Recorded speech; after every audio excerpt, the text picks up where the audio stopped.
Thank you, Dr. Mednick, for presenting and facilitating today's session entitled Managing Stress During COVID-19 and Beyond. Before we begin, I would like to share a few housekeeping items. Please make sure your line is muted and your video is turned off during the presentation. Submit your questions using the chat function or using reaction function to raise hand. When asking or answering presenters' questions, please unmute yourself. The recording will be made available on the DSCP website at a later time. At the end, there will be a short poll. It is now my pleasure to introduce Dr. Mednick. Lauren Mednick received her PhD in child clinic psychology with an emphasis in health psychology from the George Washington University in 2005. After completing her training at the Boston Children's Hospital, Dr. Mednick joined the Department of Psychiatry, initially as a clinician in the Medical Coping Clinic, and later as the director of the Outpatient Psychiatry Service. Dr. Mednick recently transitioned to a new role in the Department of Surgery, where she is utilizing her expertise and passion for preparing patients and families for medical interventions to develop an innovative program aimed at enhancing surgical preparation for children and their families. I am turning over now to Dr. Mednick. Great. Thank you, Ying, and thank you everyone for coming here. We'll talk a little bit more about what I'm going to talk about in a moment, but just so that you know the structure overall is that I've actually given this talk now. This is my third time giving it. The first time was before the pandemic, and I've made some adjustments because then I gave it in the midst of the pandemic. And this third time around now is I'm hoping towards the tail end of things. So made adjustments along the way, but I have a pretty good sense of how long this takes. And what I would say is that I added some things, and it's probably about an hour to an hour and 10 minutes, very focused on skills and learning things and being able to leave with some new ideas. And then I'd like you at the end to maybe turn your cameras on, unmute yourself, ask any questions, and we'll have about 15 or 20 minutes for questions. We've also really used this time in other lectures for people to talk about their own strategies that I haven't thought of that are really useful. So please do stay for that. And I'll cue you for when that's happening. And in the meantime, if there are, I'm going to share my screen in a second. Hold on. Of course, it's not showing my, one second, let me just make sure my talk is open here. Here we go. If in the meantime, you feel free to use chat or even just raise your hand or even just talk if I'm not noticing the chat. I always find that, sometimes I miss this multitasking thing, which is not something, if anyone knows about psychology, that most of us is. There are a few, I think it's a very small percentage of people in the world that can truly multitask. And I'd like to think I'm one of them, but I'm not sure. I don't know if there's testing to figure that out. Okay. So I'm going to, okay. So again, this is the third time I've given this talk, and I've added, if anyone came to the other ones, I've added the and beyond here, and I think that's important because I'm hoping there's a beyond, right? Okay. So the goals today, we'll talk really briefly about the role of stress and what we think about it, but then most importantly, we'll spend 95% of the time talking about strategies to encourage effective coping and minimize the negative impact of stress. And so again, I want this to be a really practically based talk and session so that you can leave here, and actually at the end, we're going to do a little goal setting so that you can leave here with a goal that's manageable and that you can try to do over the next few weeks and hopefully longer. So is stress good or bad? This is a question I love to ask my patients that I work with. Switch stress for anxiety. Is it good or bad? And I always say it's a trick question, right? Because the answer is it's not good or bad, that we all need a little bit of stress to function well in this world. In particular, in the professions that I'm sure many of you are in, no stress at all would have you in that green zone where you'd be so laid back and so inactive that you would get nothing done. You would probably not be in the roles you are now. Whereas on the other side, the burnout side of things, that's really not a healthy place to be either. So what we're always looking for is that optimal amount of stress that helps us perform and get tasks done, but doesn't leave us feeling burnt out and overwhelmed.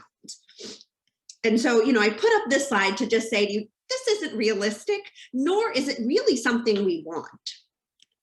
Instead, what we're looking for is to find, like I said, that optimal level. And we're looking for how we adapt to stress. So it's not whether we have stress or not, because the stress is inevitable. It's part of life, but how can we adapt to it? And that's really the goal of what I'm going to be talking about today, different adaptation techniques. So see, we're already in the second of 2 goals. Look at that. But this is the one we'll spend the majority of our time really talking about. Okay, so I put up this slide for a lot of reasons. One, I think it's sort of funny. I'm like, oh yeah, this is really easy. I'll just meditate and go outside. I'll relax, I'll breathe, I'll have fun. All these great ideas within practical sense aren't so easy to do. But we're gonna sort of break down some of this stuff, and I'm gonna frame the strategies I talk about in the ideas that I have using a cognitive behavioral frame point. So if anyone is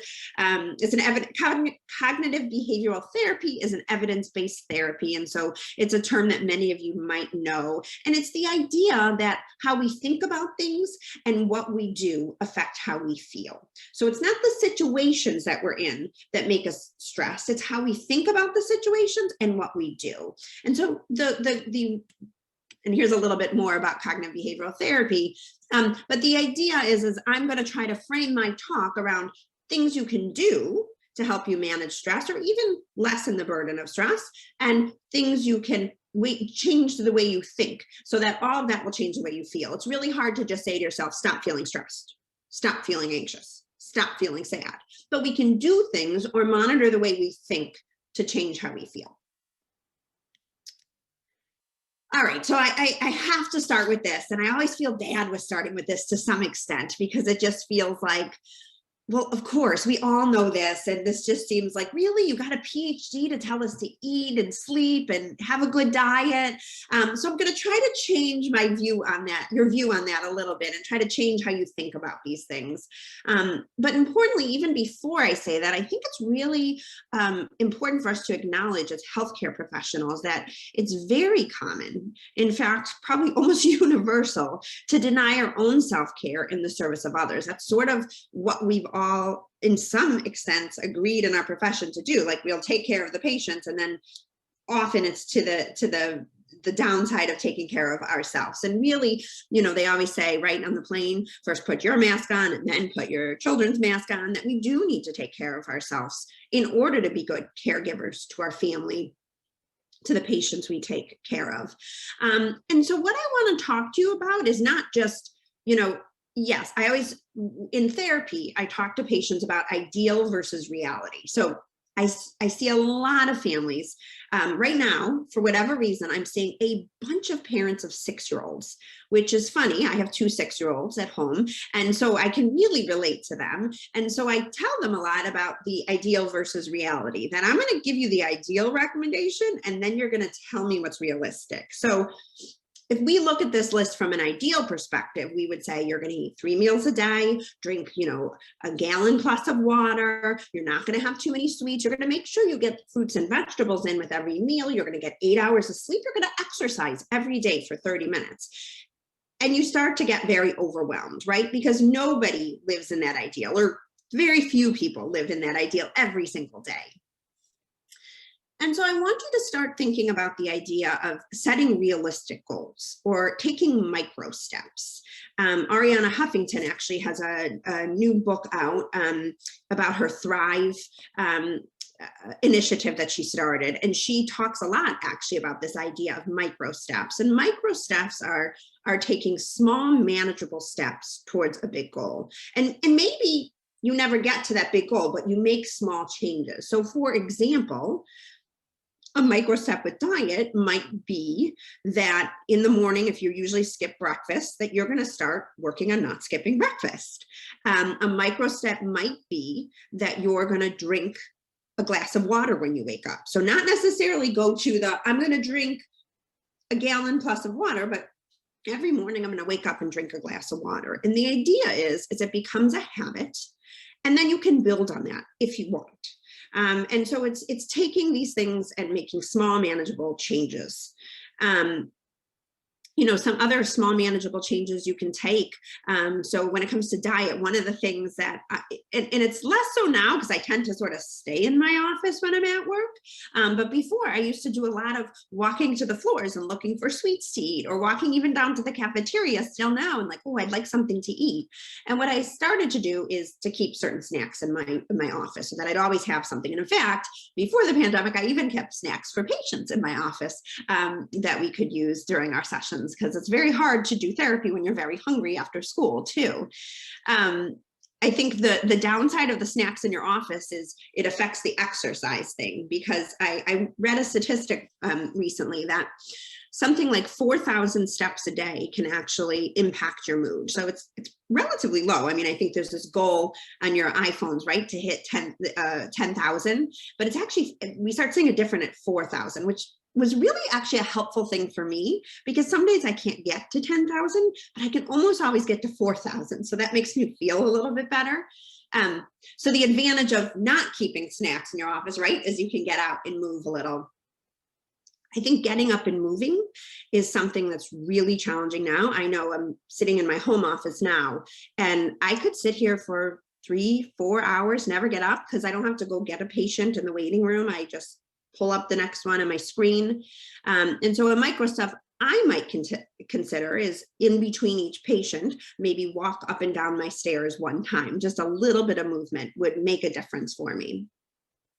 I also think there's ways that we can encourage sort of being productive and doing things and at the same time meeting some of these goals. So for example, a walking meeting. So a walking meeting is you're getting your meeting, but you're moving around. Now that we can take our masks off outside, maybe we could go outside and get some air and walk around and have a meeting. And my goodness, we've just completed a whole bunch of things at once.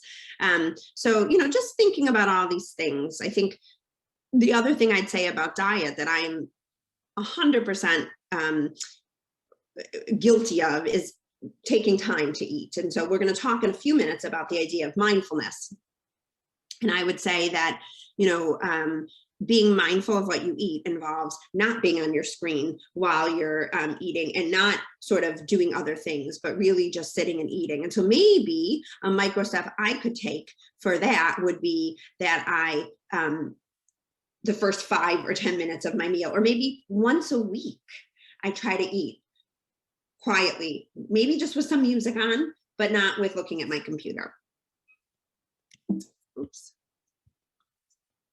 And I'm realizing I cannot, with my screens up, I can't see the chat. So if somebody does have a question or want to make a comment during this talk, please unmute yourself and say something, because I won't be able to tell unless I minimize my screen. So again, I'm sort of starting with the most basic stuff. So you got your the foundation bricks of eating healthy, sleeping, taking good care of yourself, exercising. And now we're going to move a little bit further from that as doing some activities to relax yourself. And we'll talk a minute about mindfulness too. And then from there, we're going to get into some other kinds of strategies. But moving to the next sort of area would be learning how to relax. So and relaxing could be taking deep breaths, could be listening to relaxation recordings. As you can see here, and this will be recorded, so you'll be able to, if you can't write this down now, you can come back to it later. These are a bunch of apps that I use with patients that I've used myself. They're good for adults. And some of them, like the deep breathing apps, are really cool because it's just a meter for breathing, and you can set your breath pace. So you could say you want to do 8 breaths a minute, for example, and you kind of follow the meter. So a micro step could be that you do 1 minute of slow, deep breathing a day. or that when you wake up, you take a few slow, deep breaths before you do anything else. But, you know, I think I'm probably preaching to the choir to tell you the benefits of learning to slow down, relax, do some relaxation techniques. It has both psychological ramifications, but also physical. It slows your heart rate, lowers blood pressure, reduces the activity of stress hormones, and increases blood flow to major muscles. So there's not a downside to doing relaxation. And again, thinking about that micro step idea, this does not have to be, I do a 20-minute relaxation exercise. This could be, what's great about some of these apps is you could set them for 2 minutes or 5 minutes. So it certainly doesn't have to be a forever, a commitment that takes up a lot of time. You could even do deep breathing, for example, when you're taking that walk during the middle of the day, or when you're even in your car, as long as you're not letting your focus totally go off.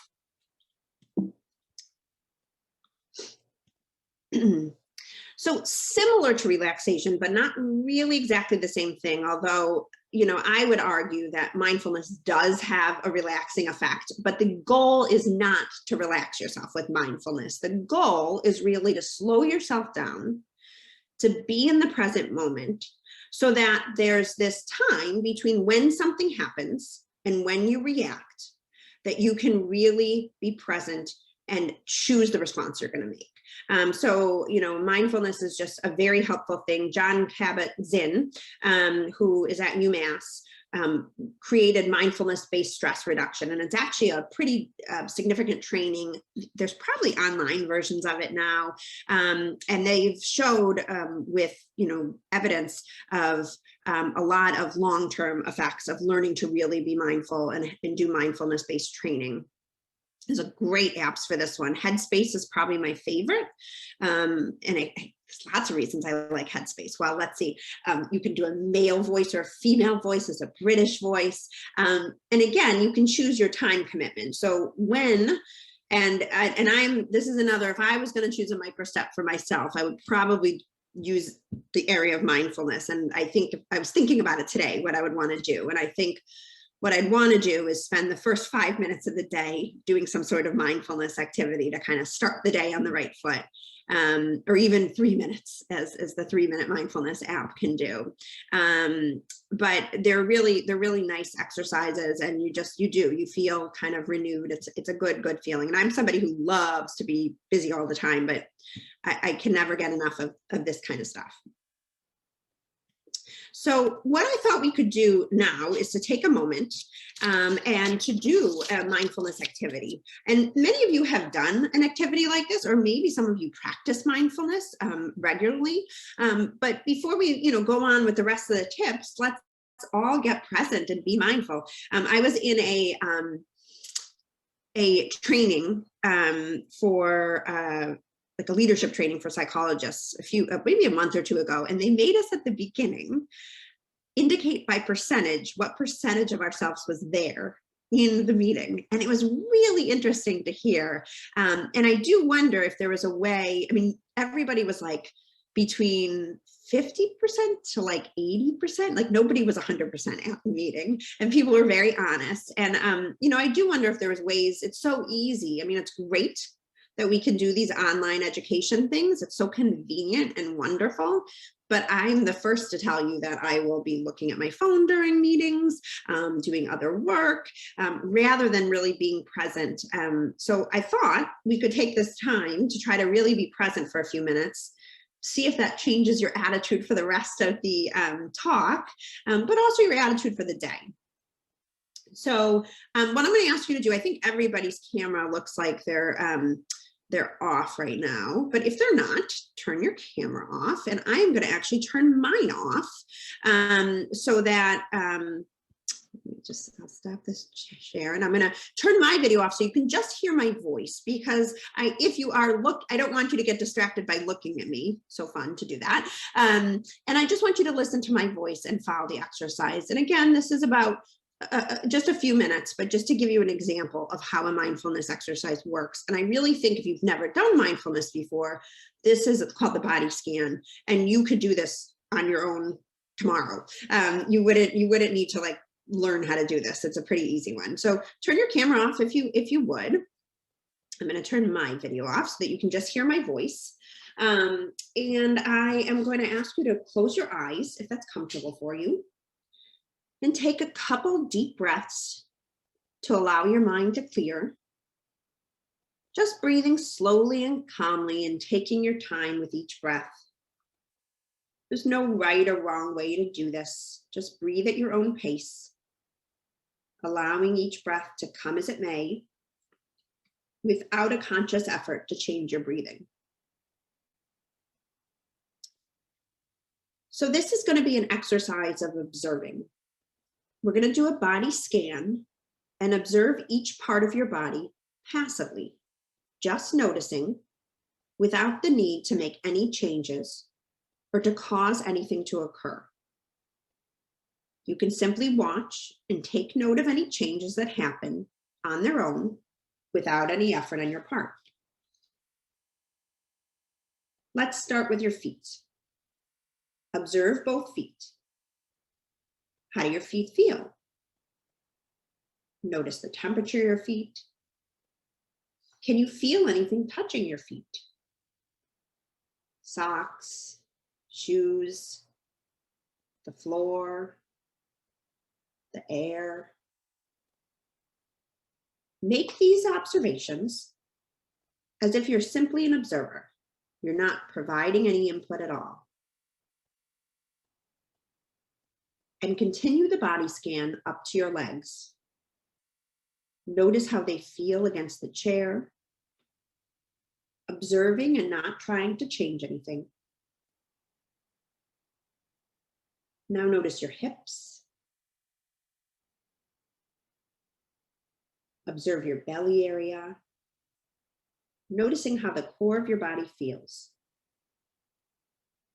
This is a passive scan without making any changes or trying to make anything happen. Notice your lower back. Observe how your back feels. Scan your sides, chest, and upper back. Noticing and observing.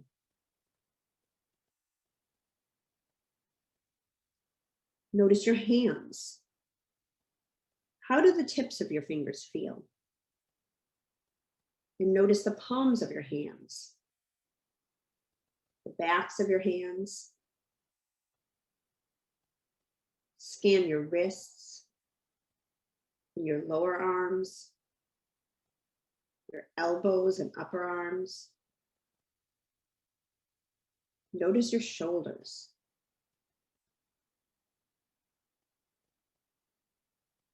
Notice your neck and throat and observe how they feel.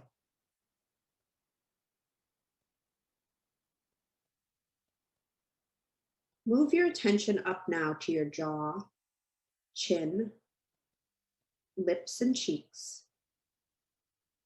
Observe your nose, eyes, forehead,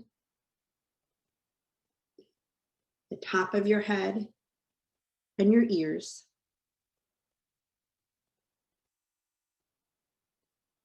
Keeping this attitude of passive observation, mentally scan your body now as a whole. Do a complete scan from your feet to your head.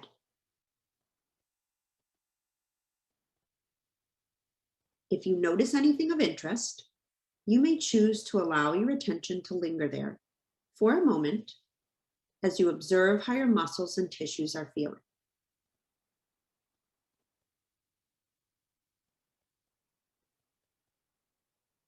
You are now fully aware of how your body is feeling, and you have completed a body scan. Notice how you are feeling now, mentally and physically. Observe any changes that might have occurred, all on their own.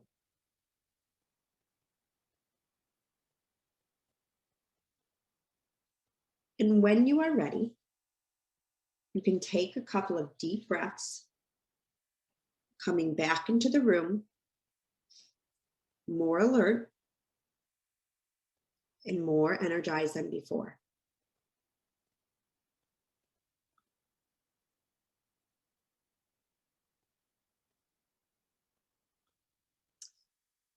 So I'm not sure if anybody has done mindfulness before, but that is a very, very common mindfulness technique called a body scan.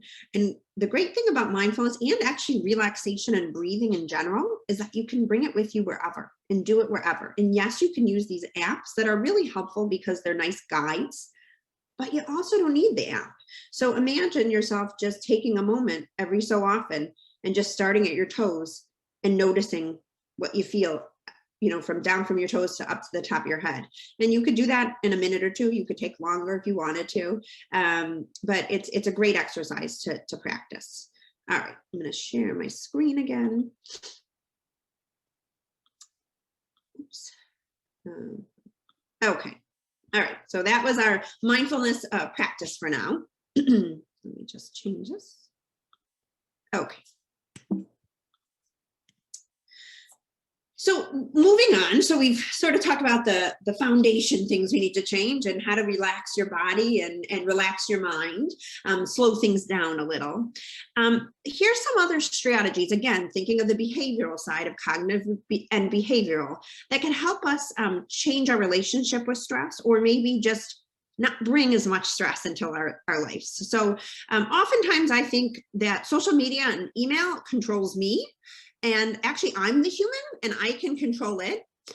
So, one of the things that I was in thinking about this that I tend to do, and did it this morning, even though I noticed I do it, is one of the first things I do in the morning is I pick up my phone and I start looking through, what emails did I get since I last looked, what's happening. And I'm usually not, that usually doesn't help to put me in a good mood.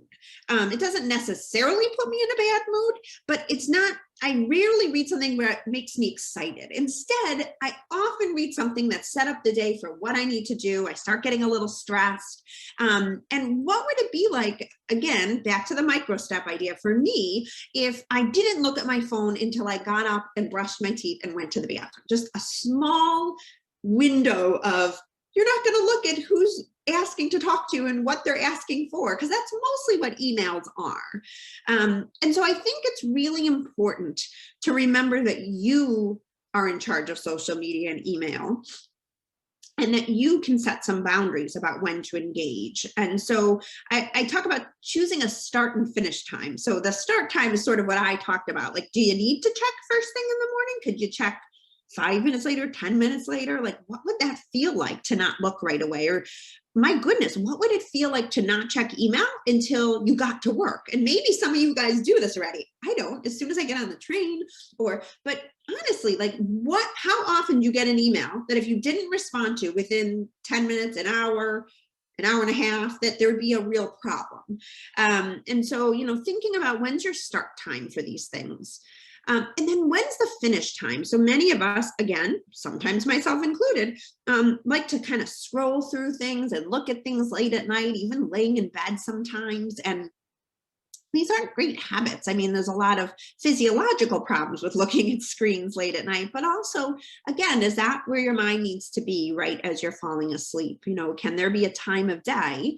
And maybe it's a certain time, or maybe it's I don't look at it when I'm in bed, or can you think of a way to change your relationship with when you end your sort of electronic use? I went to a talk maybe a year or two ago when we could go to a talk, and it was a great psychologist talking about this idea of teaching her kids from they were young that electronics don't go beyond the first floor. And I loved that idea. And I've really been good with my 6-year-olds about, no, the iPad stays on in the family room. And I'm hoping that will continue into at least, maybe not when they're older teenagers, but younger teenagers, that things don't go upstairs. But I don't practice that. And some of that is practical, like we don't have a home line. And so if there was an emergency, yes, I would like my phone somewhere near me. I use my phone as my alarm.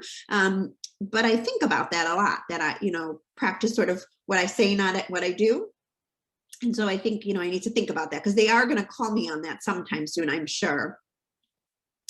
I think the other thing is only check certain times a day. So I try to turn off my notifications. Somehow recently they started going off again. I'm not sure if there was like a reset or something, so I need to go back and fix that. But every time you get a notification, I'm sort of distracted to look up. And even if I don't go into my email, I look at the title. And sometimes looking at the title means then I go to my email. And all those things are just moments of pulling you away from what you're doing and could increase stress. So I think, again, think back to the last time you got an email that if you didn't respond to it within a certain very brief amount of time, an hour, 2 hours, that something bad would have happened. We all have pagers and cell phones and other ways for emergencies we can be reached. I was reading this article the other day, and this one woman was suggesting that what she does in the morning before she even reads emails, because her view is that emails are asking her to do things or asking things from her, is she does all her emails and her asks before she even reads anyone else's. So she gets those out of the way. And I really liked that idea of, let me take care of myself first, and then I'll see what you want from me. I write here, minimize passive social media use. So I am also, again, I'm certainly not perfect in any of these areas. And I think part of what I think I'd like you to leave here with today, not only with some tools maybe or tips to try, but also just with more awareness of where you're really good at managing stress, and where you're could use some support, or maybe where you get caught a little. So, I think many of us kind of scroll through feeds. I know I'm waiting in a line at a store, and instead of just taking that moment to take a few breaths and just be there in that moment, I'm like scrolling through something and just passively looking at things. And the problem with passive social media use is that that's when it's really easy to engage in a lot of comparative thinking, feeling bad about what other people are posting, what you don't have, what's different, what you need to do, what you need to look into. And so instead, what we could use, rather than, naively saying, just don't use social media, something better would be to use it in an active way. And so, use it to connect with others. People are on LinkedIn, or, even, connecting, reading up on one of your friends and that you haven't seen in a while, connecting with them and gaining support. I know working with parents of kids with medical conditions, there's tons of social media outlets for these families to kind of connect with other families, experiencing similar things. So just, consider, are you a passive social media user, or are you an active? And maybe instead of, it's not a dichotomy, and maybe it's not black and white, because that would be a distorted way of thinking that we'll get back to later, but maybe it's sort of moving the needle towards the direction of being more active and aware of what you're doing. All right, so I'm laughing because you'll see this slide and the next slide, and they kind of contradict each other a little bit. So I talk about establishing work-life boundaries, and which is very, very different than sort of this idea of work-life balance, which I think is sort of doesn't really work. I really try to think about work-life integration, how you're going to, because they're all part of your life, really, like work is separate from life, but I do think of like integrating the different aspects of my life together, and how I want to do that. But what I mean by work-life boundaries is, I added this slide actually in the context of the pandemic. And I think with many of us, whether we're working at home still full-time, or like myself, I'm kind of in both places. I think there's very few people, even I'm now in the Department of Surgery, and even in the Department of Surgery, I'm finding, when somebody doesn't have clinic or isn't in surgery, that they're choosing to stay home every so often. I think we just entered a different kind of phase, it's lovely, but it's also kind of dangerous, because what happens is it does blur things for those people who need sort of this concrete, like, I'm at work, I'm not at work. And so one of the things that I tried to do early on is to create zones in my home. And so I don't, I always talk to kids about don't bring your homework, don't bring your work, don't bring other things into your bedroom. Like your bedroom is a place for peace and rest, and those things shouldn't go up there. So I have my kind of sleep zone, and then my work zone is my office. And occasionally I need a change of scenery and nobody else is home, so I'll go sit in the kitchen. But for the most part, I do my work here. And then, obviously the other parts of my, when I leave this room, I'm walking into the other aspects of my life. And even my kids, when they were home from school, sort of, we had a set place where they did school. So, again, this is hopefully going to become less and less relevant, but I think some of us are going to continue working at least very part-time from home. And it's important to consider these things. I think relatedly is to follow a schedule with set, and this is most important again when you're working from home, the set schedule of when you're doing work and when you're doing other things. And I have so many examples, as I'm sure most of you do, of this getting very blurred. And I'm on the phone. Actually, I'm doing a therapy session, and one of my daughters knocks on the door, even though she knows when the door is shut, don't do that, But I think it's important that you set some sort of schedule, and it can be a flexible schedule, but today, from this time to this time, I'm going to be doing work in my office, and that it's communicated to the other people who are in your house, because they don't know when you come out of the room and you go talk to them, and then you go back, and it's easy to get confused, like, oh, this is work time, this is not work time. All this said, I want to be clear that my view is not really there's work and then there's not work. I think the old time view is you leave work at 6 p.m. or whatever time you finish, and you shouldn't bring it home with you. And I actually very much disagree with that and don't practice that, because if I left just whenever I was done, where I felt comfortable enough to leave, I would never see my children in the evening. And so, I've made a very conscious effort to sort of work to a certain time, come home and spend a few hours with my kids, and then finish my work at the end of the day. So it's not that I can't bring my work into my home setting. It's just being clear about I'm always doing work and never with my children, that mindfulness idea.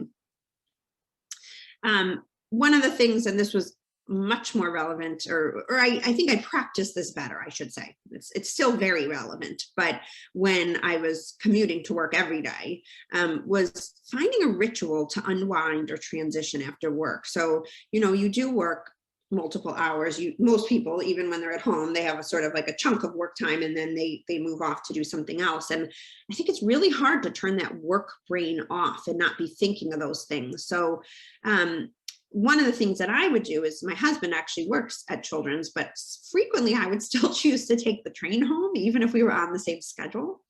There was something about that, 20-minute train ride that sort of helped me to unwind and transition. And sometimes I'd spend that time responding to some last minute emails.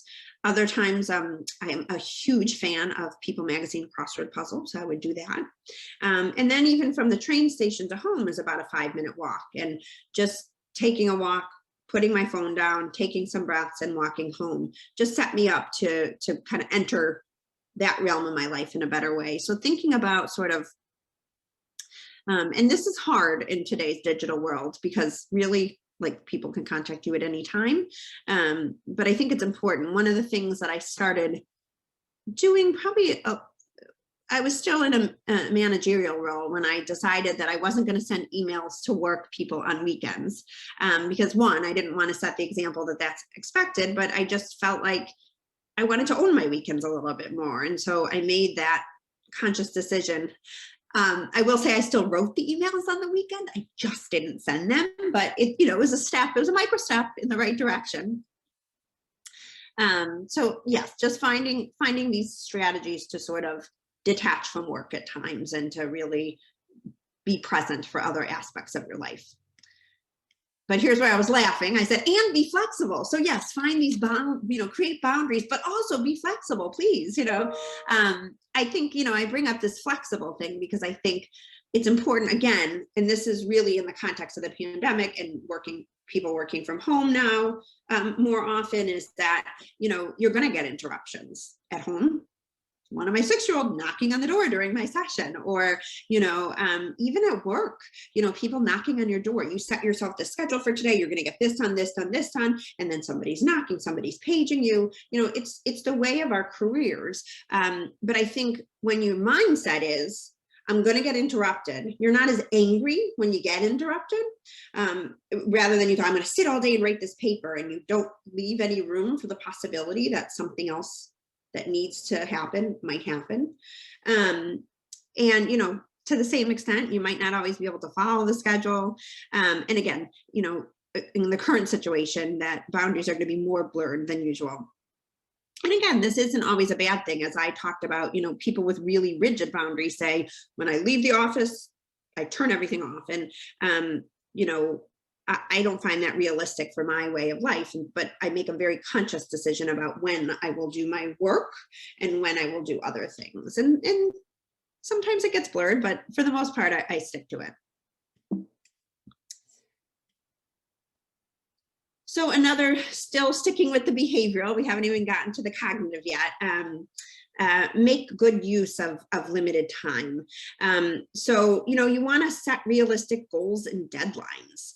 And so I think this is back to the ideal and reality. So when I sat with people, when I was the outpatient psychiatry director, there was probably 15 to 20 psychologists that reported to me, and they would bring me their annual reviews every year. And especially the younger ones would have these ambitious goals. And I would always send them back with, no, I want a goal you can reach. And if you do more, that's great, but let's write a goal you can definitely reach. And I think we're all sort of guilty of this, trying to set these very lofty goals and deadlines and just keep changing the goals and the deadlines. And so, would it be better if we were just realistic in our thinking? And we're going to talk a moment about prioritizing and organizing goals and in relation to deadlines. But being intentional with your choices is really, really important. So, think about what you want to say yes to and what you want to say no to. In this seminar or this workshop that I got to go to was for mid-career psychologists, which it's very hard for me to believe I'm a mid-career psychologist, but I am. They really talked about the idea of, what aligns with your priorities, that you're at a point in your career, mid-career at least, that you can think about sort of where you want to go and what are the things you can say yes to and what are the things you can say no to. And you want to increase things that energize you and decrease things that deplete you. So that, this all kind of goes together. And it's easy for me to say, again, a little further in my career, people that are more in early career, it's harder to say no to things. I think, at least we think that. I don't know if it's really true. But I think the important thing is learning to distinguish between shoulds and musts. So, what are the things that we should do and what are the things that we must do? And sometimes the must is because it energizes us or it gets us closer to our goal. And sometimes the must is because our manager or our chief or whoever is telling us we need to do this. And so it really doesn't give us more energy, but we need to do it for another reason. But I think we often, I'm the first to say, I say yes to way more than I need to. And then I use less time for the things that are really important to me.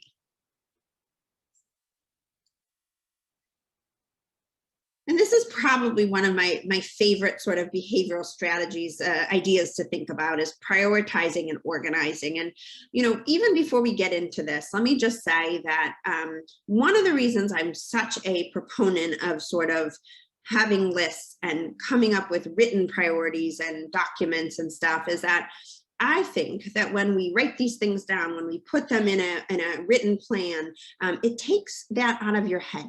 It gives you space for other things. And so, one of the things that you might consider after today is my husband is it's on my to-do list, and that means it's in his head. Not only is that problematic because, let me tell you, his to-do list in his head is not very efficient and he doesn't always remember everything. But more importantly,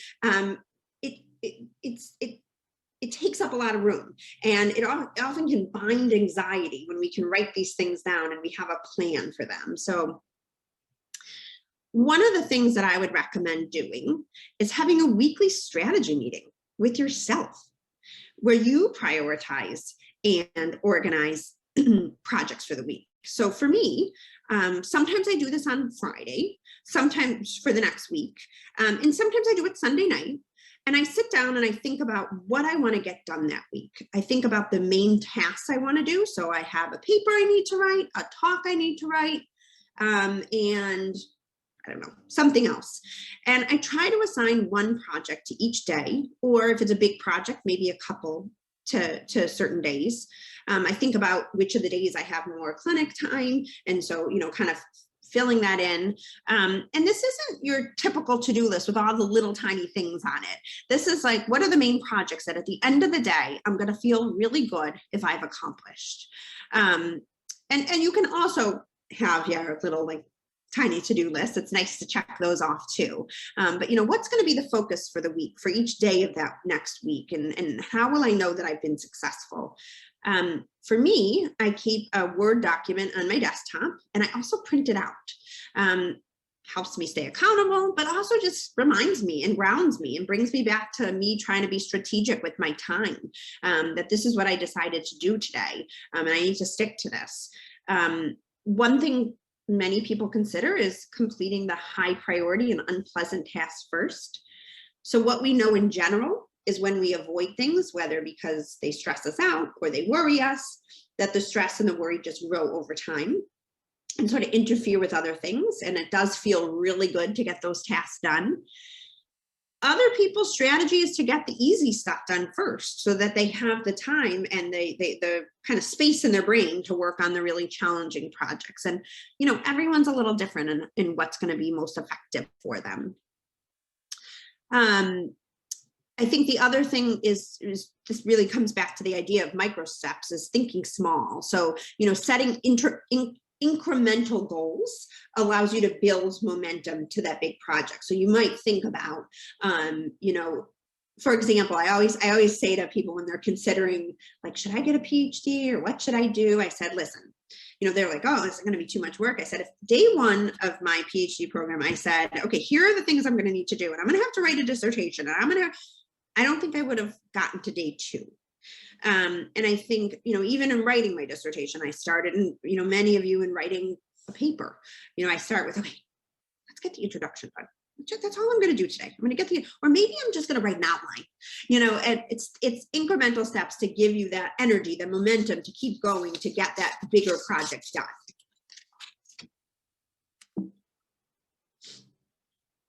Okay.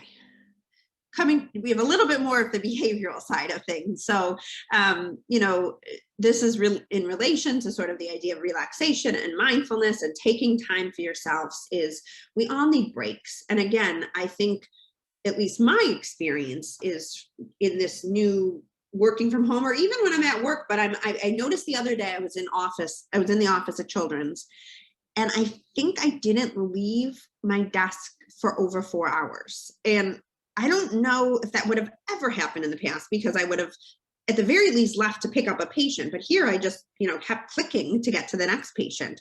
And, it's not good for me physically. It's not good emotionally, socially. Like, it was just not a good idea. And so, when you create maybe that weekly schedule, if you want to get then down into the kind of the weeds about it, maybe each day has its own little schedule after you have the main priorities there. And within that schedule, you create some regular breaks. And these are mini breaks. They can be 5 minutes, they can be 10 minutes. It could be just making sure, like, I actually feel like I need to have a rule for myself that in between patients, I, again, need to just stand up and move around a little. It could be going outside and taking a walk, practicing the breathing and relaxation, pulling up one of those apps for 5 minutes, doing an activity. So, I already said, I love my little crossword puzzles. That's something I definitely like to do, or reading. They have a lot of adult coloring things now. There's actually an app that I use on my phone that's really fun to do. Maybe even just online shopping. Now, again, going back to my idea of you control the internet, it doesn't control you, or it shouldn't control you, is, not passively just kind of looking, like, what do I need to do? Let me look through this thing, and maybe a little passive is helpful for taking a break, but just being aware of what you're doing. One of the things I would actually say this is a mindfulness activity to me, and it is a break, is that over the last couple of months, I started doing jigsaw puzzles again. And it was very funny because my husband said to me, I didn't know you liked jigsaw puzzles so much. I'm like, yeah, there's a reason I didn't bring them into the house, because I can obsessively like them. But he made an observation that it's really stuck with me. He said, this is the first time, and we've been married 10 years. He's like, this is the first time I've seen you do something without a huge purpose, that just be, and just kind of sit and waste time. And if you consider doing a puzzle wasting time, but it's true. It's something that really takes me away from, I'm focused on it. I'm trying, I lose track of the time, but it's actually a good lose track of the time. So, find those activities for yourself. And we were talking earlier about taking the time for lunch. And so maybe whether you're actually eating in physical close proximity to a friend or just over Zoom, we can still have lunch dates to talk with somebody. And there's a group that I meet with, and it's only once a month, and it's a couple psychologists, but it's really nice. We meet at a lunch hour, and it's a nice break to that day. I think as you're creating your sort of weekly strategy meeting and daily in the weeds schedule and to-do list, I think it's really important to remember that there's going to be potential bumps. So, I sort of start each day, or the night before as I'm scanning my next day, I think about what are the potential bumps that are going to get in the way of me doing certain things. Oh gosh, yes, this patient's coming in and I might get paged for it, or there's so many different things that could happen. And I think one is if you're thoughtful about it and planned, you might be able to prevent some of the bumps. But even the ones you can't prevent, again, coming back to that, if you're interrupted and you're expecting things to happen, you're a little less perturbed and annoyed when you're sort of ready for it and you know that this could be a potential bump in your plan that you made. And then, finding support. And I think this can't be understated, that we all need a support network, both at work and outside of work, to help us sort of revitalize us and help us manage stressors and manage all different kinds of things in life. And you want to surround yourself by people who you want to be like. So not people who are, running around with their head cut off, but people who you admire and that you sort of want to mentor yourself after. And sometimes that's easier said than done. I mean, many times who you surround yourself with is really a part of where you work. But I think there's some awareness that can happen, and some individuation and individual choice that can happen. Establishing a group of trusted mentors in both within your department, outside of your department, outside of work, so you can learn what they've done to manage stress and to feel supported and to know that you don't feel alone. And then, staying connected. And I would go back to that idea of, use social media. Social media doesn't have to be a bad thing. I think so much of what we talk about is social media is bad, but it can be a really good thing because it can provide connection, and there is places for social support within social networking. And then finally, and I think this is my last behavioral strategy that I'm going to talk about, is just and this, again, they all sort of overlap. This could also be taking small breaks or even doing something that that's mindful. So engage in other resilience building activities. So many of us sort of rely on, I have a vacation in a month, that's going to help me kind of rejuvenate and revive and recharge. And the problem with that is that effect can only last so long. And also we can't take a vacation every month. And so what are you doing in the interim? And so the importance of, finding small ways to recharge, to unwind, ideally at the end of every day, it gives you something to look forward to. And it could be the sort of a routine thing that you do, that every day I do my people crossword puzzle, or every day I read for a little bit on the way home, or every day when we get home, we play a game as a family. It could be something like that, or it could just be something that, you change it up, but it's something to look forward to. And so it's, whether it's just listening to music.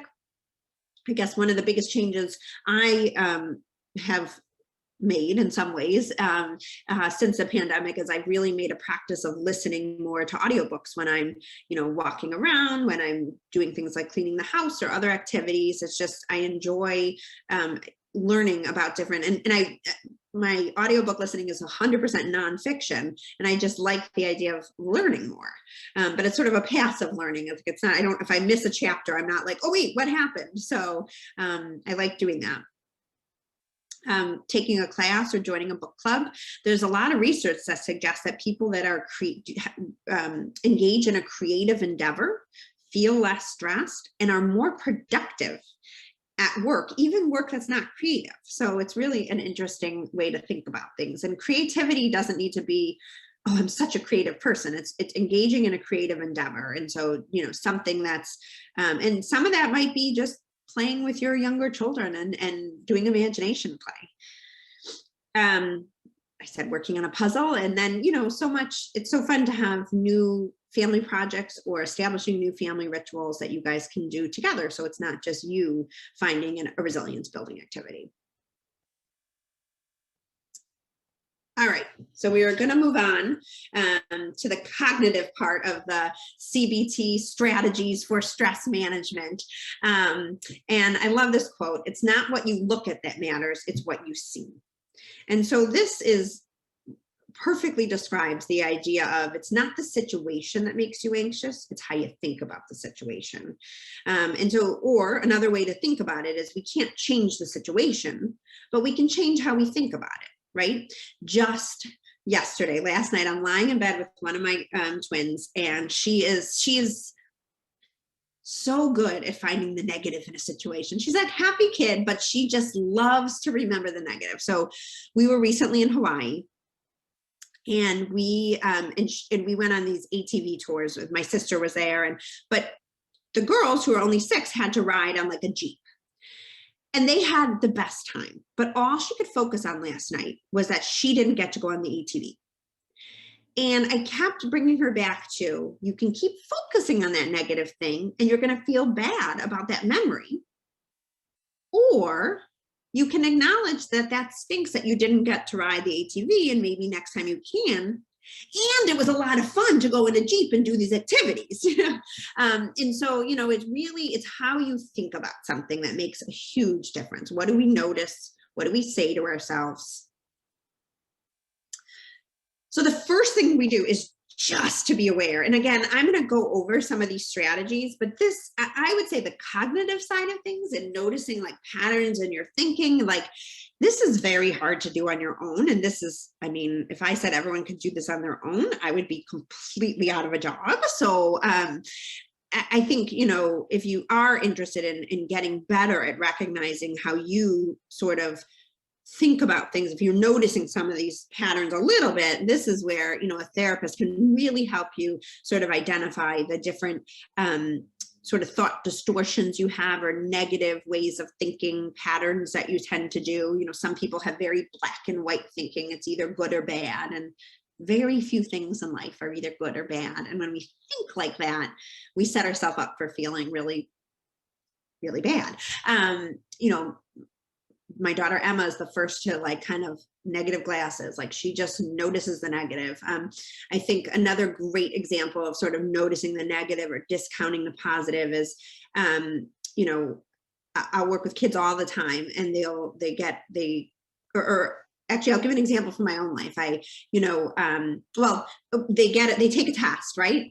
And they get a 90%. And rather than being happy about the 90%, they're focused on like, oh my God, what did I get wrong? And so really just focusing on the wrong things. So negative glassing, discounting, but that means I got 90% right. They're like, oh, I got 10% wrong.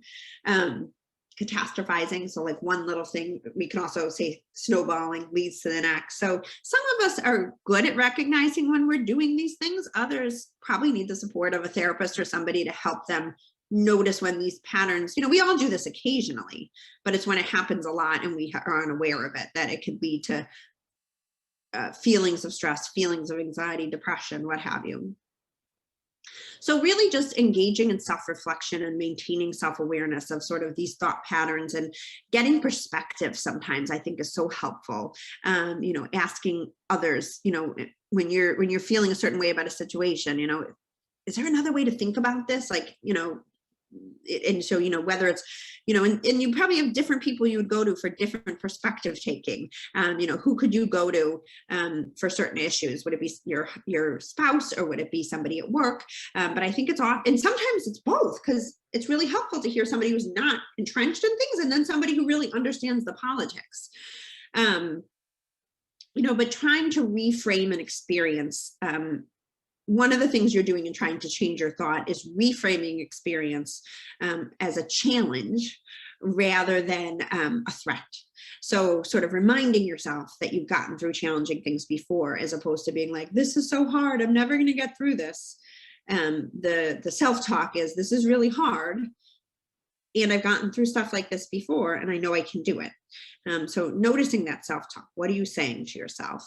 And then establishing realistic expectations for yourself and others. So I think many of the times the reason we're disappointed is because our expectations aren't realistic, either for ourselves or others. I know for me, my expectations are usually very distorted for other people. I have a high standard for myself, and that probably is distorted too, but I know I can meet that high standard. And the reality is other people might not want to and don't have to, but there's a part of me that expects them to do certain things that, so I often have to keep that in check about, that's fine if I want to hold myself to that standard, but is that fair to hold up other people to that? And am I just going to be stressed, disappointed, angry if I do that? What's realistic? And I think in establishing realistic expectations of yourself and others, it's also knowing what your limits are, knowing when to ask for help and when to get support.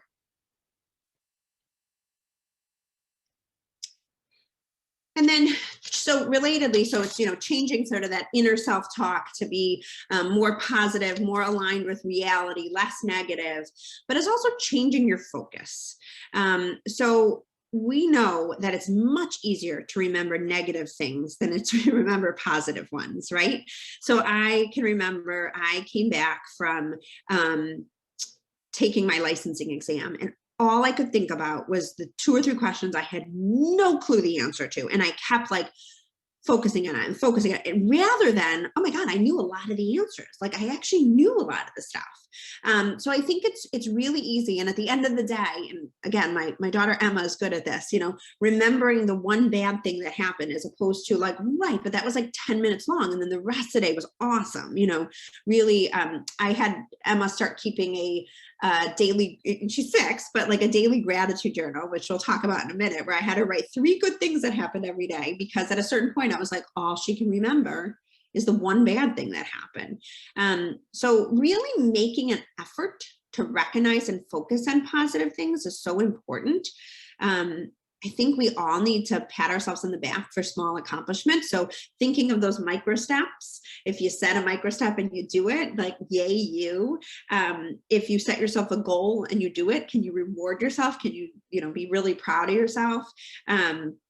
Making any kind of changes, one of the things I do too, because it's one thing to be proud of yourself, but sometimes I need to remind myself that my work is good and that people think that I do a good job. And so I have a folder, an Atta Girl folder, that I keep in my email, and I move emails that say anything nice about what I've done or who I am into there. And every so often I read through my Atta Girl folder, and I read through the positive emails I've gotten, whether it be from patients or colleagues or, bosses. And it's really, it's a great place for me to go when I'm feeling down about myself. I think changing your focus, looking for the humor in a situation. I think we've all been in really challenging, potentially medical situations where we find ourselves laughing and we don't know why we're laughing. And it's a matter of trying to change your perspective on things and to change how you feel about a situation. So, when it's appropriate, look for the humor in a situation is really, really helpful. And then, this might be easier said than done, but I think when to the point that we are able to choose, you know, and I know for me, there's certain people that, you know, when I was at work that I'd go and sit and talk to, and certain people that I avoided talking to because it just made me feel worse. You know, it's one thing to have a colleague that you can kind of commiserate with, and they understand where you're coming from and they kind of help support you. And it's another thing with someone who's always negative and never has anything positive to say, and it just kind of reinforces what you feel bad about and never kind of brings you back out of that. And I think noticing the difference. Focus on what you can control. So, you know, there's lots of things like, for example, the pandemic that we can't control. And I think that's, you know, that's really important. So, but what can we control? You know, so like I couldn't control that I needed to work from home, but I could control making my space really nice in my office and organized, and, you know, trying to kind of make the best of the situation. I talked about before this idea of gratitude journal. So there's actually research that suggests that when people spend 2-3 minutes each day writing down 3 things that either they're grateful for, I sometimes turn it for younger kids, 3 things that made them happy for the day, that it's not just the act of writing those things down. What I have found at times in my life when I've kept a gratitude journal is when I'm keeping the journal, during the day, I'm looking for those moments. So it's making me more conscious, more aware of those happy, grateful moments. So it's a really nice strategy. And again, that could be a small step somebody might want to try at the, you know, at the end of this talk is, let me try to keep a gratitude journal. It takes 2 minutes a day. Sort of relatedly, another sort of resilience building activity or a way to kind of manage your thinking about things, also offer you some perspective is journaling. You know, you can get perspective by talking to somebody else, and that's often the best thing to do, because in some ways, getting perspective from yourself is still talking to yourself. But when you journal, you get some distance from whatever you're writing about. And it does give you a moment to kind of think about it in a different way and to get some perspective. And so some people really find it helpful. It also is a way of, again, binding anxiety, getting your thoughts out in a organized way when they're all jumbled in your head. And some people find that very helpful. Now, oh my God, how many times am I going to say this, right? Decrease social media that's not positive. And so, yes, that can change your thinking about I'm not as good as that person, or I don't do as much as that person, or how do they have time for that? And I think it's really easy to go down that rabbit hole. And then, so there's, you know, changing sort of thought patterns, there's looking for the positive, and then there's the idea of positive reappraisal, but that sometimes things are just not good. But can we find the silver lining in anything? When we find silver linings, we can handle challenges better. And so, you know, I often, especially in the beginning of the pandemic, when I'd see kids in therapy, I would ask them the question of like, well, what's the silver lining? And I mean, they go on and on about how they don't like being home and they want to see their friends, and yes, yes, yes. And do you know what a silver lining is? And so I taught them what a silver lining is. And I'm like, are there any silver linings in this situation? And they were able to say, well, I'm spending more time with my family. I get to sleep late in the morning. I have a little bit more free time. You know, there's lots of things that even in challenging situations, and sometimes in the moment, it's hard to see the silver linings. But certainly in retrospect, we can sometimes see these. But, you know, asking yourself, were there or will there be any positive outcomes that come from this challenging situation I'm in? You know, is there a different way I can think about this? Is this a challenge as opposed to a threat? In what ways could I be better off than when I started this challenge? You know, I had a very challenging work situation last year, and I can't, you know, in the moment, I could not answer these questions in a way that was going to be helpful to me, but I'm looking at them now and I'm like, wow, that was sort of a life-changing, career-altering moment for me. You know, what did you learn? How did you or might you grow and develop from the situation? And are you grateful for any part of the situation? And this isn't saying, you know, both with the positive reappraisal and just noticing the positive, it's not saying to the extent that you ignore the negative. This isn't Pollyanna. This isn't like, oh, it's okay, there's a pandemic. It's so great though, because we get to do, or like, I'm working with my kids with medical conditions. I'm so glad I have diabetes. Like, no. It's acknowledging that something is stressful, something is not what you want, and you can gain something from it, or there's a positive aspect to it, or you can focus on other things. And it's a challenge. It's a hard thing to do. And it takes a lot of effort and time to remind yourself, like, oh, right, this isn't all negative. So to end this part of my discussion, before we go into some question or sharing mode, I want everybody to think, and you might, may I recommend, take out a piece of paper or get your phone out and open up a note and think about setting a goal. So what's one small change you can make today?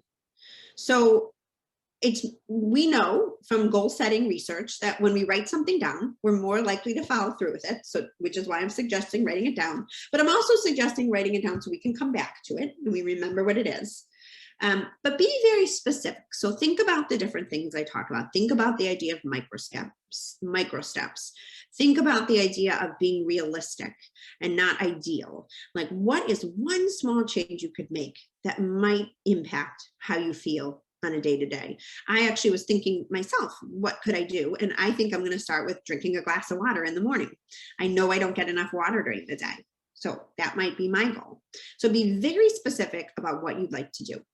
And again, it could be taking a few minutes for mindfulness. It could be writing in a gratitude journal. It could be asking others, but specific is better and easy, realistic.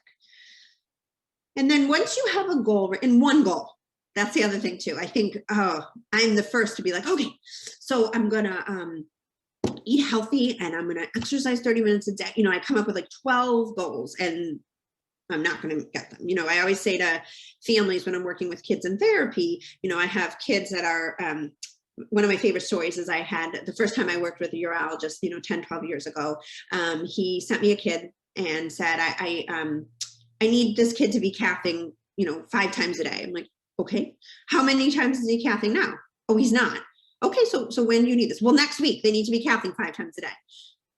So I always come back to that example of like incremental steps. And I said to him, well, I'm hoping by next week I can get him to play with the equipment. And then maybe the next week we'll touch the catheter to his skin. And then the next week we'll put the catheter in just a little. And so we move towards our goal. And so again, just, setting yourself a realistic goal. Once you have that goal, put a reminder in your calendar to check on your progress in 1 week. Hold yourself accountable. If you are one of those people like me who could really easily not care if you didn't follow through with your own goal and need somebody else to hold you accountable, let someone else know, let a spouse or a friend or a partner or a coworker. I'm trying to do this thing for the next week. Can you check in on me in a week and I'll let you know how I did? I didn't put this on here, but think about giving yourself a reward. Say to yourself, I know I use like, you can take a walk and go get a coffee if you finish this thing today, but think about, something you'll do for yourself if you consistently do your goal over the next week. All right. So let me see. So we are at question and answer time or sharing time. So we have a few minutes left, so I'm going to stop sharing my screen. And if folks are interested in, I'd love for you to stay, but it's up to you. If you have to run, I understand too, but I'd love for you all to stay here if possible. Turn your cameras on if you can. I'd love to answer any questions, but also hear other people if they have strategies that they've used to manage stress. If they would like to add anything to the discussion, that would be great. And again, you can unmute and talk, or you can type something in the chat, or you can anything you want.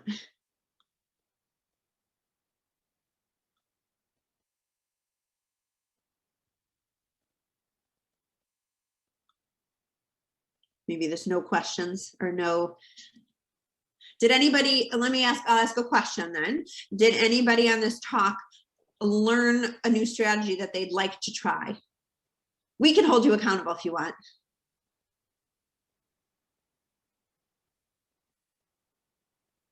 I love the idea of micro steps. Mm-hmm. Yeah, it's a great idea. It's a great concept. Let's see, somebody says,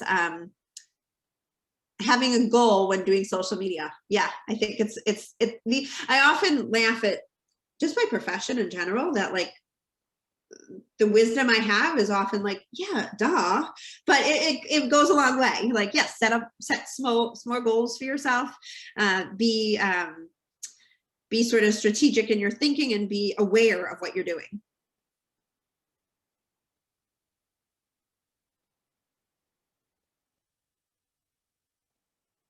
Anyone else setting up any kind of goals?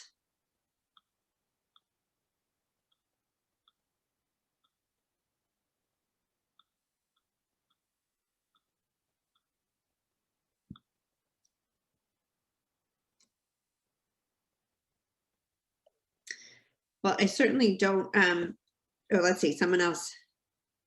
Turning off alerts for emails and checking at specific times. Yes, I've actually tried to implement that several times, and technology often gets in my way. So make sure that you know how you're doing it, because I think I turn it off and then I don't. And it does. When I turn off my reminders, it's easy not to check email, but it's when I get that constant ding, I'm like so curious. What's on the other end of that ding, right? Or again, seeing the title of the email, then oh, I need to check on that. And most of the time you don't.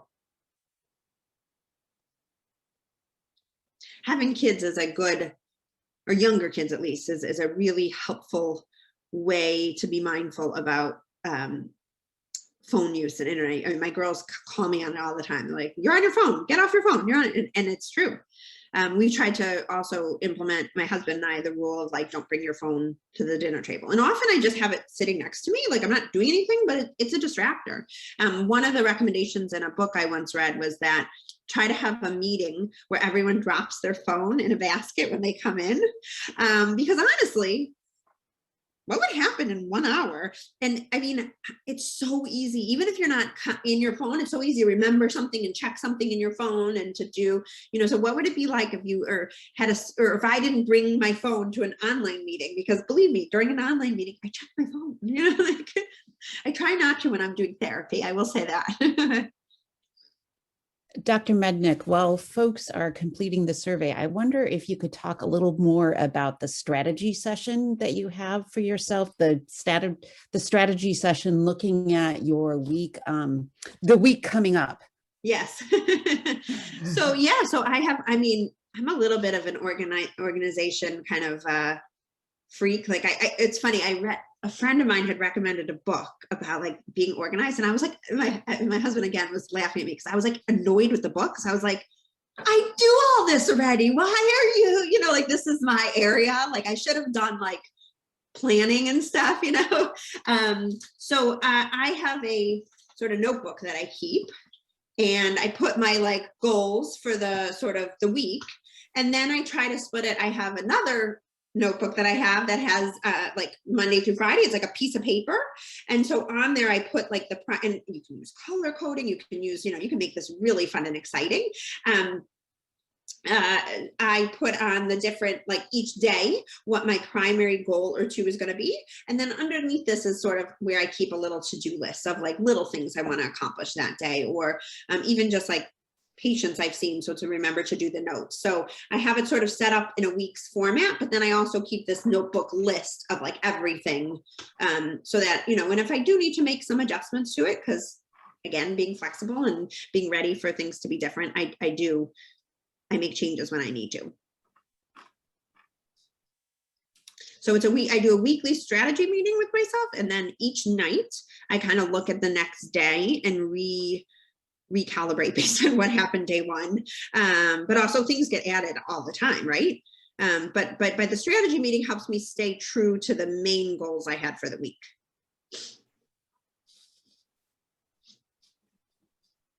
Well, thank you so much, Dr. Mednick, for this fantastic presentation and discussion. Right, great. Thank you so much.